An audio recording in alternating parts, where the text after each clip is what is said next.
Senhor presidente, eu queria pegar gancho aqui no fato citado pelo deputado Daniel Silveira, porque ele é importantíssimo. Fizeram, Daniel, olha essa notícia aqui do consultor jurídico, que é a jurisprudência do STJ. Denúncia anônima e intuição policial não justificam busca pessoal, decide o STJ. Isso estaria sensacional, Sargento Faúl, se fosse apenas um caso teórico. Só que olha só a matéria, segue a matéria aqui. A prática da busca pessoal, conhecida no Brasil como baculejo ou enquadro, depende da existência de fundadas razões. Vou falar, o que é fundada a razão, se não, né, um termo subjetivo avaliado pelo próprio policial. Que possam ser concretamente aferidas e justificadas a partir de indícios. Denúncia anônima, intuição policial ou mesmo abordagens de rotina não são suficientes para justificar e autorizar a medida. E aí eu tô falando que é pior por quê? Porque depois tem aqui, com base no mesmo entendimento, um habeas corpus que vai na mesma linha do TRF2, para anular a apreensão de 695 quilos de cocaína feitas por policiais federais em Galpão e Itaguaí, além da ordem para desentranhar essas provas do processo. Eu me pergunto assim, o que é que o policial vai fazer? Esquece então qualquer tipo de flagrante. Agora é o seguinte, tá um cara apertando o gatilho, matando o outro, o policial não vai poder intervir, ele vai ter que, não, calma aí, deixa eu voltar lá no juiz para ter a ordem, porque de repente eu vou impedir esse cara de apertar o gatilho e cometer o homicídio. E uma alma iluminada pode chegar e dizer que, olha, não vi indícios, por que você abordou o cara só porque ele estava com o dedo no gatilho? Sabe, eu estou exagerando no exemplo, é óbvio, mas olha só, isso não parou por aí não. Decisão desse mês de maio, aqui de Brasília, uma abordagem feita num carro e no mesmo sentido, eu vou ler trecho aqui da decisão, e no mesmo sentido, foi feita uma abordagem em um carro aqui em Brasília, pararam-se, com base no tirocínio, provavelmente, uma denúncia anônima, parou um carro, quando começaram a revistar, um celular furtado, roubado, e no mínimo isso aí configura o crime de receptação. E o juiz anulou. É dizer o seguinte, eu não sei se foi esse o caso aqui, eu quero crer que não, mas a polícia encontrou um celular roubado numa abordagem no carro, e teve que acabar com o processo porque não tinha indícios suficientes para abordar aquele carro. E o celular, que é fruto de roubo, devolve para o criminoso? Então, só para deixar bem claro que a evolução, eu gosto de usar o homicídio porque ele é o crime parâmetro, né? Se a gente se der conta aqui, a curva de homicídios do Brasil, desde a Constituição de 88, ela só sobe. Muito mais do que a densidade demográfica brasileira sobe também. Isso daí é por quê? Porque o criminoso, ele cada vez é mais confortável para ele delinquir. A Constituição de 88 tem a parte dela que é boa, mas tem a parte que foi feita um garantismo exagerado justamente para aqueles que foram ditos perseguidos durante o regime militar, que na verdade eram pessoas que estavam assaltando o banco, sequestrando autoridades e permitindo que essas pessoas fizessem a Constituição.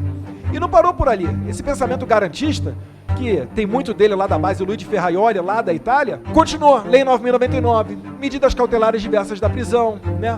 Não vou entrar aqui no seu caso específico, Daniel, porque é outra coisa, você é um inocente que é perseguido, isso pra mim é um caso notório, e a população reconhece isso, tanto que quando sai à rua você é aplaudido, e os pedidos de fotos são mais do que aqueles que você pode atender, mas tem medidas cautelares diversas da prisão, prisão domiciliar, tornozeleira, advogado de graça caso não consiga pagar, regra, responde em liberdade, se for pra algemar tem que justificar, então a regra geral é que não se algeme, súmula vinculante do STF, e se for condenado, fica tranquilo, Sanderson, se for condenado fica tranquilo.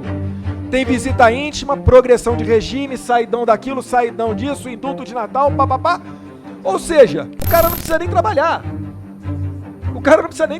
E a gente aqui continua trabalhando, porque se ele for contribuinte do INSS, ainda recebe auxílio reclusão, que é maior do que o salário mínimo.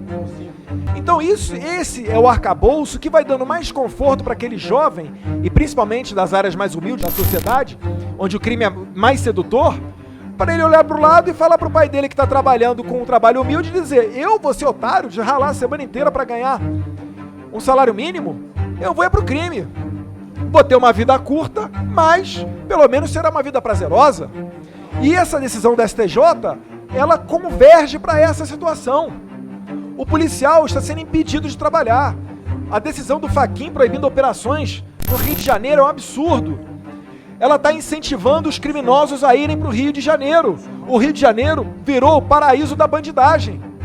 Por quê? Porque lá, se você estiver numa favela, você não é incomodado. A polícia, agora mais ainda, né? Porque o criminoso pode até sair da favela. Se a polícia abordar o cara, vai ter que explicar o porquê que abordou. Então, assim, são fatos lamentáveis. Isso vai muito além do que uma mera questão legislativa. Há muitas leis que tem que melhorar, certamente, não tem dúvida disso. Agora, a cultura de determinados juízes é impressionante. Igual o caso de Santa Catarina, Derrite, em que o traficante foi preso com a R15 e saiu 24 horas depois na audiência de custódia de Cabo Júnior Amaral. É um absurdo que isso está acontecendo no Brasil.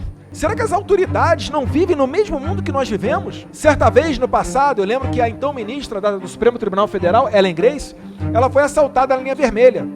E os vagabundos usando fuzil. Ela comentou com uma amiga dela, olha, impressionada. Nossa, a cidade que você vive em guerra. Vive em guerra. Vive em guerra. Tem uma estatística de assassinato de policiais. E aí o que se vê falando? Na mídia militante, na oposição e nos saudosistas dos tempos que os vagabundos mandavam mais aqui na República.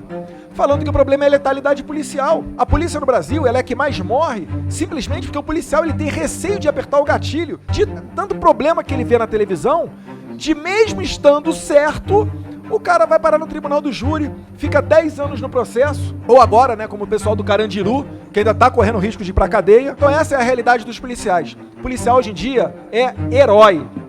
Se fosse pelo valor do salário, jamais estariam na rua. E uma das coisas que as mães mais pedem aos filhos normalmente é para que não entrem nessa carreira. Porque ainda fazendo certo, há risco de dar errado. Então, meu agradecimento aqui aos policiais e junto aqui com o deputado Daniel Silveira para repudiar essas decisões. Obrigado, senhor presidente.